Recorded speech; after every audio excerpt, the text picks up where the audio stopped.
ಸಲುವಾಗಿ ನಾವು ಎಲ್ಲಾ ಸಂಘಟನೆಗಳು ಕಲಿತು ಒಂದು ಸಂಯುಕ್ತ ಹೋರಾಟ ಸಮಿತಿ ಅಂತೇಳಿ ತಾಲೂಕಿನಲ್ಲಿ ಪ್ರತಿಭಟನೆ ಮಾಡಬೇಕಂತ ಒಂದು ನಿರ್ಧಾರ ಮಾಡಿದ್ವಿ. ಸ್ಥಳ ಎಲ್ಲಿಂದ್ರೆ ಹನುಮಪ್ಪನ ಗುಡಿಯಿಂದ ಅಂಬೇಡ್ಕರ್ ಸರ್ಕಲ್ ಇಂದ ಎಸಿ ಆಫೀಸ್ ವರೆಗೆ.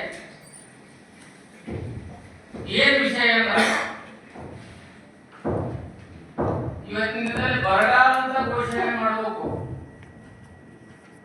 ಇವತ್ತಿನ ದಿನದಲ್ಲಿ ಮಿನಿಸ್ಟರ್ ಖಾತೆಗೆ MLA ಆಯ್ತು, ಅಧಿಕಾರಿಗಳು ಆಯ್ತು, ತಮ್ಮ ಇಚ್ಛಾಭರಿತವಾಗಿ ಹೊಡೆದಾಡ್ತಾರೆ ಹೊರತು ಬರಗಾಲ ಅಂತ ಯಾವ ರೈತರ ಬಗ್ಗೆ ಕಾಳಜಿ ಮಾಡೋರು, ಯಾವ ಅಧಿಕಾರಿಗಳು ಮಾಡೋರು, ಸರ್ಕಾರ ಮಾಡೋರು ಬಂದೈತಿ. ಇವತ್ತು ಸಂಘಟನೆಯಲ್ಲಿ ಕನ್ನಡ ಸೇನಾ, ರಕ್ಷಣಾ ವೇದಿಕೆ, ಕರ್ನಾಟಕ ರಾಜ್ಯ ರೈತ ಸಂಘ, ಹಸಿರು ಸೇನಾ ಮತ್ತು ರಾಜ್ಯ ರೈತ ಸಂಘ ಮತ್ತು ಇನ್ನಿತರ ಎಲ್ಲಾ ಸಂಘಟನೆಗಳು ನಾವು ಹೊಂದಾಣಿಕೆಯಾಗಿ ಒಂದು ದೊಡ್ಡ ಹೋರಾಟ ಸಮಿತಿ ಮಾಡಬೇಕಂತೇಳಿ ವಿಷಯಗಳು.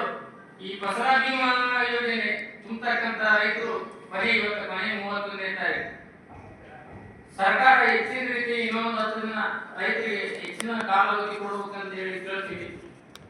ಒಂದೇದು ಇವತ್ತು ತಾಲೂಕಿನಲ್ಲಿ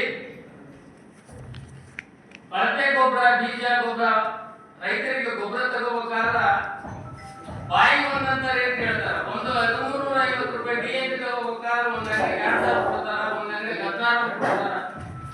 ಅಧಿಕಾರಿಗಳು ಅಂಜಿಕಿಲ್ಲ, ರೈತರ ಅಂಜಿಕಿಲ್ಲ, ಅವ್ರಿಗೆ ಮಾನ ಮರ್ಯಾದೆ ಸ್ವಲ್ಪ ನಾಚಿಕೆ ಎಂಬುದು ಅಧಿಕಾರಿಗಳಿಲ್ಲ, ಅಧಿಕಾರಿಗಳಿಗಿಲ್ಲ. ಬರಗಾಲ ಅಂತ ಘೋಷಣೆ ಆಯ್ತು, ಸ್ವಲ್ಪ ಮಳೆ ಆಯ್ತು ರೈತರಿಗೆ. ಬರಗಾಲ ಒಂದು ಪೆಟ್ಟಾಗಿದೆ, ಈ ಮಳೆ ಬಂದು ಮತ್ತೆ ಬೇರೆ ಆಗ್ತದೆ. ಸಾಲ ಸುಲಭ